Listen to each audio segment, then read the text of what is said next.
हमसे अली बिन मदीनी ने बयान किया, उनसे सुफियान ने, उनसे इब्न अबी निजी ने मुजाहिद के वास्ते से नकल किया।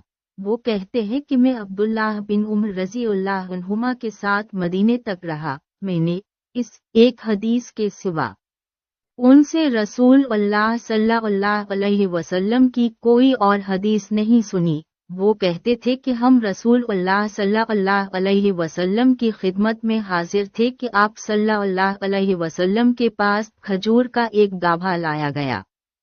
उसे देखकर आप सल्लल्लाहु अलैहि वसल्लम ने फरमाया कि दरख्तों में एक दरख्त ऐसा है, उसकी मिसाल मुसलमान की तरह है।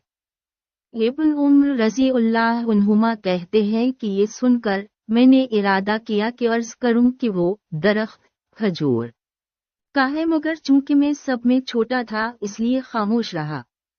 फिर रसूल अल्लाह सल्लल्लाहु अलैहि वसल्लम ने खुद ही फरमाया कि वो खजूर है।